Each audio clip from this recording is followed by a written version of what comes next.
नहीं, कोई झटका नहीं है आप लोगों को। अभी झटका देखिए, झटका कुलदीप सिंह सेंगर साहब को क्या झटका देंगे आप? कुलदीप सिंह सेंगर साहब ने कन्विक्शन है उनकी किस चीज़ की, पिताजी को मरवाने की। उन्होंने पिताजी को मरवाया, अभी हमें कह सकते हैं उसने इसका रेप किया है, इनका रेप किया है इस बच्ची का, ये हम कह सकते हैं। तो उनको झटका क्या लगेगा? तो लाइव एंजॉय लगा दिया ना सर। देखिए, अरे लाइव एंजॉय कर रहे हैं, उनका इस बच्ची के पास क्या बचा है मुझे ये बताओ। वो तो जेल के अंदर, आपको लगता है अगर आपके पास सामर्थ्य है जेल के अंदर उनकी लाइफ कर लो आप।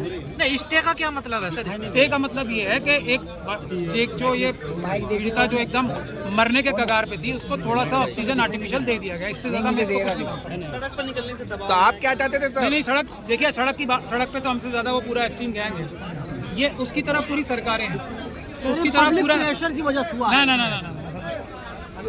अरे तो जो प्रोटेस्ट नहीं, कुछ नहीं, इसकी तरफ से क्या आप लोग क्या कहते हो?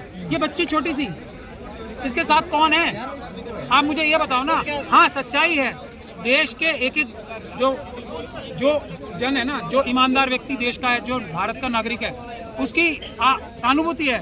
सड़क पे आ रहा है कोई पुलिस की लाठियां गोलियां खाने के लिए, इसकी तरफ कौन है? वो देखो खुलेआम उसके मेंबर ऑफ पार्लियामेंट जो रहे हैं और इतने बड़े बड़े लोग जो एप्स्टीन गैंग जो है ना, उससे भी बड़े लोग हैं जिनके ऊपर इस तरह के वो खुल के इसको गाली दे रहे हैं, उसको कह रहे हैं उन्नाव। हम आप क्या उल्टी? पर आप क्या चाहते थे सर? आप क्या चाहते थे? मैं कुछ नहीं चाहता, मैं चाहता हूँ कि ये बच्ची की जिंदगी वापस हम दे सकते हैं, पूरा देश मिलके भी, पूरी जुडिशरी मिलके भी नहीं दे सकते, तो हम कम से कम माफी मांग के ये तो कहें कि हम आपका पुराना समय नहीं ला सकते, मगर कम से कम हम इतना कर रहे हैं कि हम हाथ जोड़ के माफी मांग रहे हैं आपसे, और हम कोशिश करेंगे कुछ तो आपकी लाइफ रिकंस्ट्रक्ट करें। ये कुछ थोड़ा सा न्याय होगा। ये क्या न्याय है? जिस व्यक्ति ने उसके पिताजी को मारा, जिस व्यक्ति ने इसके साथ गैंग रेप किया, जिसने इसकी परिवार की महिलाओं को मारा, इसके वकील को मारा, उसको क्या रिलीफ देंगे हम लोग? क्या रिलीफ दोगे आप इसे?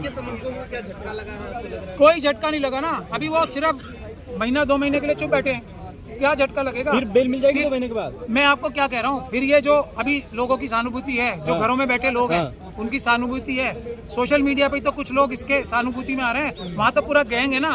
आप विक्टिम के वकील हैं और आप कह रहे हैं कि आपको इसमें इन्वॉल्व नहीं किया गया। ये सीबीआई ने नहीं किया ना जान के, क्योंकि उन्हें पता था ना कि उन्हें 10% केस दिखाना है या फिर जजों पे छोड़ देना है।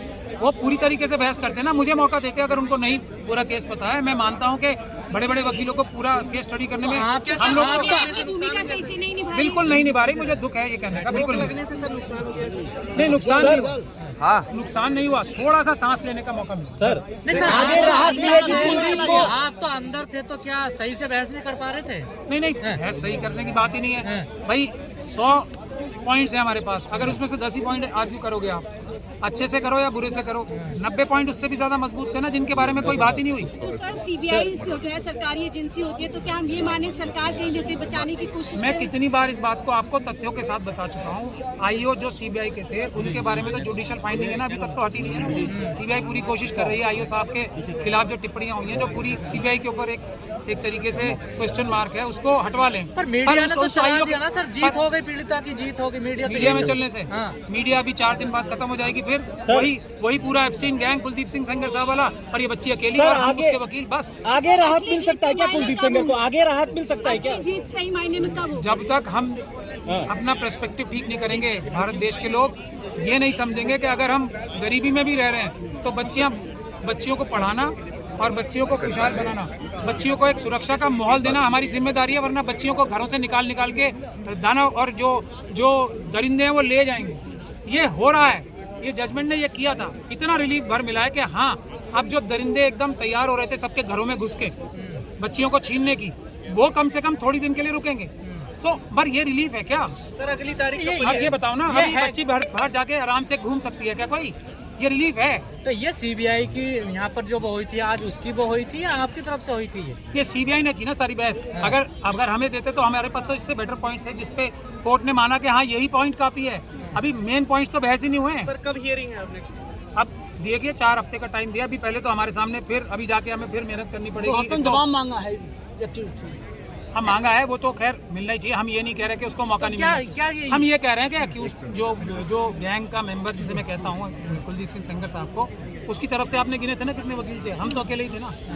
इधर से हमारा पूरा पॉइंट रखा नहीं गया, इधर हमें बोलने नहीं दिया गया, और उसकी तरफ से पूरे कितने लोग थे, देखा ना आपने अपनी आंखों तो से। क्या आपका कोई मायने नहीं बचे अब इसमें वकील? मैं आपसे कह रहा हूँ, मेरे जैसा वकील भी जब आज भी ये कह रहा है कि मैं ये इस चीज़ में कामयाब नहीं हुआ, मैं अपना पूरा फेलियर मानता हूँ इस बात में कि मैं सुओ मोटो रिवाइव कराने के लिए बहस ही नहीं कर पाया कि सारी बच्चियाँ, बताओ आप उत्तराखंड की बच्ची का क्या होगा, हाथरस की बच्ची के परिवार का क्या होगा, जो रोज ये दिल्ली कैंट की बच्ची के परिवार का क्या होगा। क्या सोल्यूशन? तो मतलब उसका सोल्यूशन जो एक चल रहा था सुप्रीम कोर्ट में ही चल रहा था ना, सुओ मोटो कॉग्निजेंस लेके सुप्रीम कोर्ट में alarming rise of rape of girl children. आप क्या करने वाले हैं इसमें आगे सर? आप क्या करने वाले हैं? आपकी क्या रणनीति मैं है? देखिए, हम लोग अकेले कुछ नहीं कर पाएंगे, मैं आपको बता रहा हूँ। हम लोग लड़ सकते हैं बहादुरी से और इन सबको रोक सकते हैं कुछ देर के लिए, लेकिन जनता जब तक इसके लिए एक्टिव नहीं होगी, और तो आप चाहते हैं कि जनता सड़कों पे उतरे? आप चाहते हैं कि जनता सड़कों पे उतरे? उग्र कोई भी मैं अम्बेडकरवादी हूँ, उग्र जो होगा वो हमारे खिलाफ है।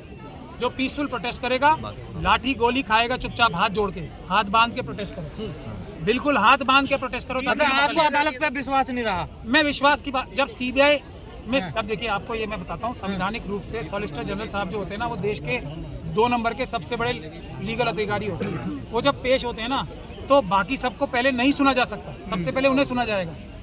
अब उनके बाद बाकी सारे सीनियर एडवोकेट्स थे, उनको भी सुना गया। तो अब इसमें जो हमारी समस्या है, कोर्ट पहले सेटिस्फाई हो गया। हम कह रहे हैं कि आप जो ये ऑर्डर्स में लिख रहे हो, ये हालांकि स्टे देने के लिए काफ़ी आपने मान लिया, लेकिन इससे मजबूत पॉइंट्स अभी हमारे पास है, हम बता सकते हैं। तो अब वो कोर्ट ने कहा नहीं हम तो दे रहे हैं, बाद में बता देना। तो प्रोटेस्ट चलता रहेगा आपके साथ? नहीं, प्रोटेस्ट बंद हुआ तो मैं आपको बता रहा हूँ, कोई बच्ची सुरक्षित नहीं, प्रोटेस्ट बंद नहीं हुआ। प्रोटेस्ट तो रोका जा रहा है ना? अगर रोक रहा है कोई तो रुक जाओ। बच्चियों को अगर आप खुला छोड़ना चाहते हो इन दरिंदों के सामने, तो प्रोटेस्ट बंद कर दो। अभी एक बच्ची को सिर्फ इतना सा सांस लेने का मौका मिला ना, उसको इतना सा। हाथरस की बच्चियों का क्या होगा, और उन्नाव की, कश्मीर की, ये उत्तराखंड की बच्चियां, और जो रोज बच्चियों के साथ हो रहा है पूरे देश में, उनके बारे में नहीं सोचना। जब उनके साथ कुछ हो जाएगा और जो उनके एब्स्टीन गैंग के मेंबर्स रिलीज होने लगेंगे, तब जागेंगे हम 10 दिन के लिए, 5 दिन के लिए नहीं। अगर हम अभी, एक अंग्रेजी में कहावत है ना, अ stitch in time is better than 9। पता है क्या मतलब है इसका? अगर एक सही हम टाका लगा लेंगे फटे हुए कपड़े में वक्त पे, तो कपड़ा आगे नहीं फटेगा। अब बाद में हमें 9 टांके लगाने पड़ेंगे। तो अभी अगर हम निरंतरता से इस चीज़ पे प्रोटेस्ट करें, बाकी सारे भी जो इतने बड़े बड़े अत्याचारी जो लोग हैं वो खुले घूम रहे हैं। पहलवान बच्चियों का क्या हुआ? केस खत्म कर दिया ना, क्योंकि इन्वेस्टिगेटिंग एजेंसी मिली हुई थी। हाथरस की बच्ची के साथ क्या हुआ? जो वकील साहिबा थी वही सामने मिल गई, अब बीजेपी ज्वाइन कर ली उन्होंने। ऑफर मिला है कहीं से या कोई धमकी वगैरह अपनी सुरक्षा को मैं देखिए, जिस दिन मैं अपने बारे में बात करूंगा, मैं भी वही गंदा घटिया, तो आपकी सुरक्षा भी तो जरूरी है ना। मुझे मार लें उससे मुझे फर्क नहीं पड़ता, मैं इशू भी नहीं हूँ। प्लीज मेरे बारे में, मेरा धमकियों का गिलास पूरा भरा हुआ है, आपको सबको पता है। मेरे बारे में कोई बात ना करें प्लीज। तो यहाँ भी तो सरकार ही एक तरफ से कहीं ना कहीं पीड़ा थी। सीबीआई मतलब सरकार, सीबीआई मतलब तो इनडायरेक्ट सरकार ही ना, सरकार ही तो एक। हाँ, सीबीआई सेंट्रल गवर्नमेंट के अंडर। हाँ, तो फिर सरकार लड़ रही है ना पीड़िता की तरफ से? देखिए, लड़ नहीं रही ना, यही तो हमारी गुहार है, उसके खिलाफ लड़ रही है, यही तो हम कह रहे हैं। लेकिन सीबीआई भागती हुई सुप्रीम कोर्ट आई, देखिए, भागती हुई आई और पूरे पॉइंट नहीं पहले बताए। आ गई वो, देखिए। मैं कह तो रहा हूँ, हम डर के मारे पहले इसलिए नहीं आए।